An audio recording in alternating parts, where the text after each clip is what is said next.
नमस्कार, पूनम की आवाज चैनल में आपका स्वागत है। आज हम आपको सुनाएंगे घर जमाई की दिल छू लेने वाली कहानी।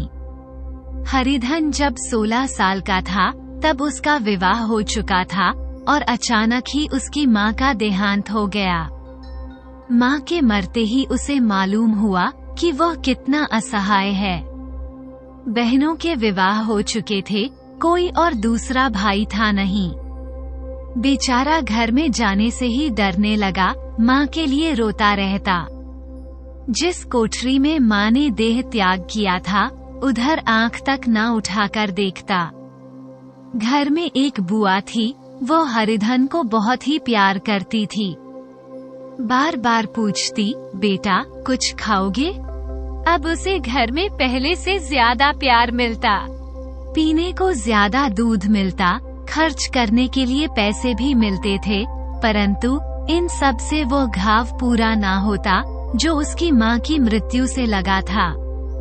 ये प्यार दुलार बार बार माँ की याद दिलाता।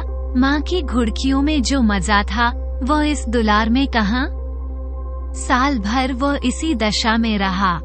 फिर उसकी दुनिया बदल गई। उसके पिता ने दूसरी शादी कर ली। एक नई स्त्री जिसे सब माता कहते थे, वो देखते ही देखते काली घटा की तरह उसके घर में आई और उसके भूमंडल पर छा गई। सारी हरियाली, सारे प्रकाश पर अंधकार का पर्दा पड़ गया। हरिधन ने इस माँ से एक बार भी बात ना की, कभी उसके पास तक नहीं गया। एक दिन घर से निकला और अपने ससुराल पहुँच गया। बाप ने बार बार बुलाया, पर बाप के जीते जी वो उस घर में ना गया। जिस दिन पिता के देहांत की सूचना मिली तो हरिधन को एक प्रकार का ईर्ष्या में हर्ष हुआ। उसकी आंखों में आंसू की एक बूंद तक ना आई। अपने ससुराल पहुंचकर हरिधन को मानो एक नया संसार मिल गया हो। उसकी सास ने मानो किसी वरदान की तरह उसके सूखे जीवन में हरियाली कर दी। एक बार फिर से उसे सास के रूप में अपनी माँ का प्यार मिला। उसके सालों की चुहल में, सास के स्नेह में और सालियों के मजाक में तथा पत्नी के प्रेम में उसके जीवन की सारी आकांक्षाएं पूरी कर दी। सास कहती, बेटा तुम इस घर को अपना ही घर समझो, तुम ही मेरी आँखों के तारे हो। हरिधन से अपनी बहुओं और बेटों की शिकायत करती। हरिधन दिल में ये समझता कि उसकी सासू माँ उसे बेटों से भी ज्यादा चाहती है। हरिधन अपने पिता के मरते ही घर गया और अपने हिस्से की जायदाद को बेचकर रुपयों की थैली लेकर फिर से ससुराल वापस आ गया। अब तो उसका दुगना सत्कार होने लगा। अपनी सारी संपत्ति सास के चरणों में अर्पण करके अपने जीवन को सार्थक कर लिया। पहले तो उसे कभी कभी घर की याद आ भी जाती थी, परंतु अब भूलकर भी नहीं आती थी। हरिधन सबसे पहले उठता, सबसे ज्यादा काम करता। उसकी मेहनत देखकर गांव के लोग दांतों तले उंगली दबाते थे और उसके ससुर के भाग्य की तारीफ करते थे कि ऐसा होनहार दामाद कहाँ मिलता है। लेकिन ज्यों-ज्यों दिन गुजरते गए, उसका मान सम्मान घटता गया। पहले वो देवता था, फिर घर का आदमी बना और अंत में घर का दास हो गया। उसका अपमान भी होने लगा। अब तो 10 साल बीत चुके थे और उसकी उम्र 25 की हो चुकी थी। हरिधन जेठ की दोपहरी में ऊख में पानी देकर आया और बाहर बैठा रहा। घर में से धुआं उठता नजर आ रहा था, छन छन की आवाज भी आ रही थी। उसके दोनों साले उसके बाद आए और घर में चले गए, पर हरिधन अंदर ना जा सका। इधर 1 महीने से उसके साथ यही बर्ताव जो हो रहा था। विशेषकर कल उसे जैसी फटकार सुननी पड़ी थी, वो उसके पाँव में बेड़ियां सी डाले हुए थी। कल उसकी सास ने ही तो कहा था कि मेरा जी तुमसे भर गया है, मैं तुम्हारी जिंदगी का ठेका लिए बैठी हूँ क्या? और सबसे बढ़कर उसकी अपनी पत्नी के व्यवहार ने उसके हृदय के टुकड़े टुकड़े कर दिए थे। वो बैठी यह फटकार सुनती रही। एक बार भी उसके मुंह से ना निकला, अम्मा तुम इनका अपमान क्यों कर रही हो? वो बैठी बैठी बस गटगट सुनती रही। शायद वो हरिधन की दुर्गति पर खुश हो रही थी। अब वो इस घर में कैसे जाए? क्या फिर से गालियां खाने के लिए, वही फटकार सुनने के लिए? और आज इस घर में जीवन के 10 साल गुजारने के बाद उसका ये हाल हो रहा है। तभी उसकी पत्नी घर से बाहर आई और बोली, जरा कुएं से पानी भर कर ला दो, घर में एक बूंद पानी नहीं है। हरिधन ने घड़ा लिया और कुएं से पानी भर कर लाया। उसे जोर से भूख लगी थी। वो समझा कि अब खाने के लिए बुलाएगी, मगर पत्नी घड़ा लेकर अंदर चली गई और उसने कुछ नहीं कहा। हरिधन थका मांधा शुदा से व्याकुल वहीं पर पड़ा रहा। तभी उसकी पत्नी गुमानी ने उसे फिर से जगाया। निधन ने कहा, क्या बात है, पानी तो दे दिया तुम्हें, और क्या चाहिए? गुमानी कटु स्वर में बोली, गुर्राते क्यों हो? खाने के लिए बुलाने आई हूँ। हरिधन ने देखा कि उसके दोनों साले अब भोजन करके बाहर निकल रहे थे। उसके तन मन में आग लग गई। मेरी अब यह नौबत आ गई कि इन लोगों के साथ बैठकर खा भी नहीं सकता। मैं इनकी जूठी थाली चाटने वाला हूँ, इनका कुत्ता हूँ क्या मैं, जिसे खाने के बाद रोटी का टुकड़ा डाल दिया जाता है? यही घर है जहाँ आज से 10 साल पहले मेरा कितना आदर सत्कार होता था। सारे मेरे गुलाम बनकर रहते थे। सास मुंह जोतती रहती थी और स्त्री पूजा करती थी। तब मेरे पास रुपए थे। अब मैं दरिद्र हूँ और सारी जायदाद इन्हीं लोगों पर कूड़ा कर दी। वो बोला, मुझे भूख नहीं है, आज ना खाऊंगा। गुमानी ने कहा, ना खाओगे तो मेरी बला से, हाँ नहीं तो खाओगे तो तुम्हारे पेट में ही जाएगा, मेरे पेट में थोड़ी नह जाएगा। हरिधन का क्रोध आंसू बन गया। वो सोचने लगा, यह मेरी स्त्री है जिसके लिए मैंने शर्वस्त्र मिट्टी में मिला दिया। मुझे उल्लू बनाकर ये सब मुझे निकाल देना चाहते हैं। वो अब कहाँ जाए और क्या कहे? उसकी सास आकर बोली, चलकर खा क्यों नहीं लेते जी? रूठते किस पर हो? यहाँ तुम्हारे नखरे सहने का किसी के पास समय नहीं है। जो देते हो वो खा लो, और क्या करोगे? तुमसे बेटी ब्याही है, कुछ तुम्हारी जिंदगी का ठेका नहीं लिया? हरिधन दुखी होकर बोला, हाँ अम्मा, मेरी भूल थी कि मैं यही समझ रहा था। अब मेरे पास क्या है कि तुम मेरी जिंदगी का ठेका लोगी? जब मेरे पास धन था तब सब कुछ आता था। अब दरिद्र हूँ तो तुम क्यों पूछोगी? बूढ़ी सास भी मुंह फुलाकर भीतर चली गई। हरिधन तो उधर भूखा प्यासा चिंता दाह में जल रहा था। इधर घर में सास जी और दोनों सालों में बातें हो रही थी। गुमानी भी थी। गुमानी भी उनकी हाँ में हाँ मिलाती जाती थी। साले ने कहा, हम लोगों की बराबरी करते हैं। यह नहीं समझते कि किसी ने जिंदगी भर का ठेका नहीं ले रखा उनका। 10 साल हो गए, इतने में क्यों 2-3 हजार ना हड़प हो गए होंगे? छोटे साले ने कहा, मजूर हो तो आदमी घुड़के भी, डांटे भी, अब इनसे कोई क्या कहे। ना जाने इनसे कब पिंड छूटेगा। गुमानी भी अपने घर वालों की बातें सुनकर अपने पति से द्वेष करने लगी थी। वो सोचती कि अगर उसका पति भी 4 पैसे लाता तो घर में उसका भी कितना मान सम्मान होता। वो रानी बनकर रहती।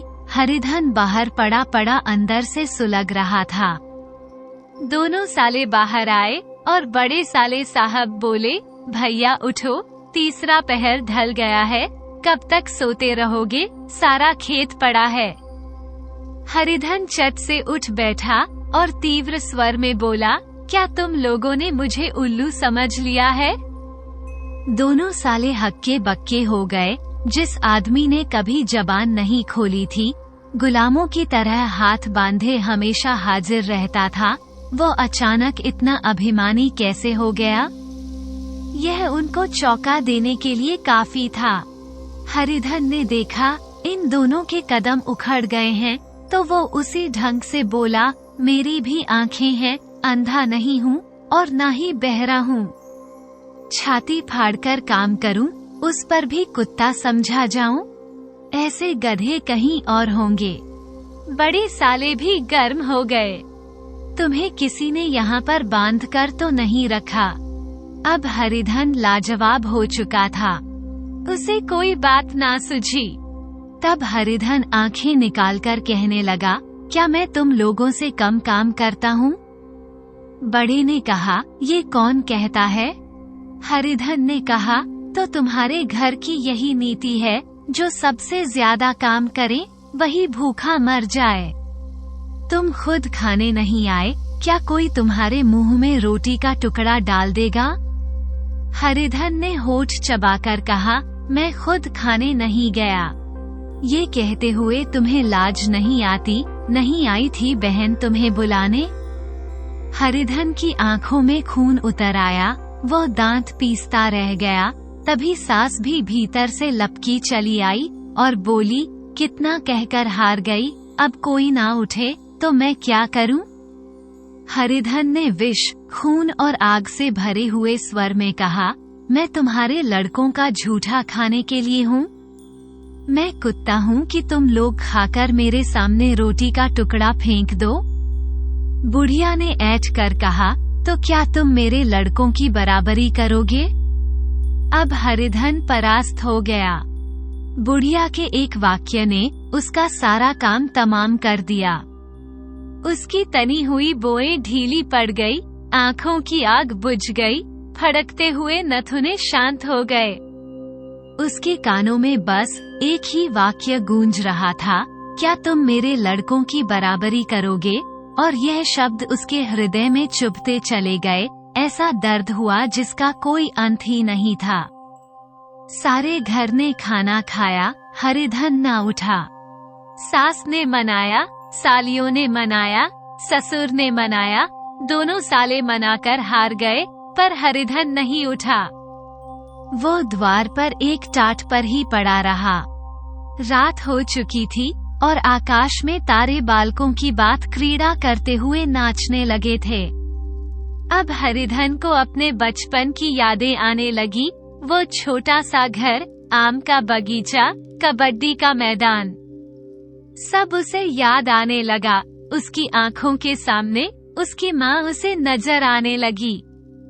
उसे ऐसा लगा मानो उसकी माँ उसके सिर पर हाथ फेर रही हो। वो फूट फूट कर रोने लगा। तभी उसने देखा कि उसकी पत्नी गुमानी उसके सामने खड़ी थी। कब तक कोई तुम्हारे लिए बैठा रहे? हरिधन उठ बैठा, भला तुम्हें मेरी कोई सुध है? मैंने कह दिया था ना कि मुझे भूख नहीं है। तो कितने दिनों तक ना खाओगे? अब इस घर का पानी भी ना पीऊंगा। तुझे मेरे साथ चलना है या नहीं? दृढ़ संकल्प से भरे हुए शब्दों को सुनकर गुमानी सहम उठी, बोली, कहाँ जा रहे हो? तू मेरे साथ चलेगी या नहीं? जब तक बता ना दोगे मैं नहीं जाऊंगी। तो मालूम हो गया तू नहीं जाना चाहती। हरिधन वहाँ से चला गया। इस मील की मंजिल हरिधन ने 5 घंटों में तय की। जब वो अपने गांव अमराइयों के सामने पहुंचा, तो उसकी मातृ भावना उषा की सुनहरी गोद में खेल रही थी। उन वृक्षों को देखकर उसका हृदय नाचने लगा। मंदिर का सुनहरा कलश देखकर वो उस तरफ दौड़ा, मानो एक छलांग लगाकर उसके ऊपर जा पहुंचेगा। वो बहुत वेग से दौड़ रहा था, मानो उसकी माता गोद फैलाए उसे बुला रही थी। जब वो आमों के बाग में पहुंचा, जहां डालियों में बैठकर वो हाथी की सवारी का आनंद लेता था, देखते ही देखते वो एक आम के पेड़ पर चढ़ गया। तभी बागों के रखवाले ने उसे पुकारा, कौन ऊपर चढ़ा है रे? उत्तर अभी नहीं दिया तो ऐसा पत्थर खींचकर मारूंगा कि ठंडे हो जाओगे। उसने कई गालियां भी दी। इस फटकार और इन गालियों में हरिधन को एक अलौकिक आनंद मिल रहा था। वो ठट्ठा मारकर हंसने लगा। ऐसी उल्लास से भरी हुई हंसी उसने बहुत दिनों से हंसी ना थी। रखवाले को ये हंसी कुछ परिचित सी मालूम हुई, मगर हरिधन यहाँ कहाँ, वो तो ससुराल की रोटियां तोड़ रहा है। कैसा हंसोड़ा था, कितना चुलबुला था, ना जाने बेचारे का क्या हाल हुआ होगा। पेड़ की डाल से तालाब में कूद पड़ता था। अब गांव में ऐसा कौन है? रखवाला बोला, वहाँ से बैठे बैठे हंसोगे तो आकर सारी हंसी निकाल दूंगा, नहीं तो सीधे नीचे उतर आओ। वो गालियां देते जा रहा था। तभी आम की एक गुठली आकर उसके सिर पर लगी। वो सिर सहलाता हुआ बोला, ये कौन शैतान है? नहीं मानता, ठहर तो, मैं आकर अभी तेरी खबर लेता हूँ। उसने नीचे रखी एक लकड़ी उठाई और बंदरों की तरह चटपट ऊपर चढ़ गया। देखा तो हरिधन बैठा मुस्कुरा रहा था। वो चकित होकर बोला, अरे हरिधन, तुम यहाँ पर कब आए और इस पेड़ पर क्यों बैठे हो? दोनों बचपन के सखा वहीं पर गले मिल लिए और फिर नीचे उतरा। यहाँ कब आए? चलो घर चलो। भले आदमी, क्या वहाँ आम भी मयस्सर ना होते थे? हरिधर ने मुस्कुराकर कहा, मंगरू, इन आमों में जो स्वाद है वो कहीं और के आमों में नहीं है। गांव का क्या रंग ढंग है, सब बेचैन है भैया। तुमने तो नाता तोड़ ही लिया था। इस तरह से कोई अपना गांव छोड़कर जाता है? जब से तुम्हारे दादा मरे सारी गिरस्ती चौपट हो गई है। 2 छोटे छोटे लड़के हैं, उनके लिए क्या होता है? अब उस गरिती से मेरा क्या वास्ता है भाई? मैं तो अपना ले दे चुका, मजूरी तो मिलेगी ना? तुम्हारी गाय ही चरा दिया करूँगा। मुझे खाने को दे दोगे? मगरू ने अविश्वास के भाव से कहा, अरे भैया, कैसी बातें करते हो? तुम्हारे लिए जान हाजिर है, क्या अब ससुराल में नहीं होगे? कोई चिंता नहीं, पहले तो तुम्हारा घर ही है, उसे संभालो। छोटे छोटे बच्चे हैं, उनको पालो। तुम नई अम्मा से ना से डरते थे। वो बड़ी ही सीधी है बेचारी, बस अपनी माँ समझो उसे। तुम्हें पाकर वो निहाल हो जाएगी। अच्छा, घरवाली को भी लाओगे? उसका मुंह अब ना देखूंगा। मेरे लिए तो वह मर गई, तो दूसरी सगाई हो जाएगी। अब की ऐसी मेहरारू लाओगे जो पैर धोकर पिएगी। लेकिन कहीं पहली भी आ गई तो? ना ना, वो ना आएगी। हरिधन अपने घर पहुंचा तो दोनों भाई चिल्ला उठे, भैया आ गए, भैया आ गए। वो भीतर दौड़ गए और अपनी माँ को खबर दी। उस घर में कदम रखते ही हरिधन को मानो शांति का एहसास हुआ। उसे ऐसा लगा मानो वो अपनी माँ की गोद में बैठा हो। इतने दिनों ठोकरें खाने के बाद उसका हृदय कोमल हो गया था। जहाँ पहले अभिमान था, आग्रह था, हेकड़ी थी, वहाँ अब निराशा थी, पराजय और याचना थी। हरिधन ने मात्र विह्वल आँखों से अपनी विमाता के रूप में अपनी के दर्शन किए। घर के एक कोने कोने में मात्र स्मृतियों की छटा चांदनी की भांति छिटकी हुई थी।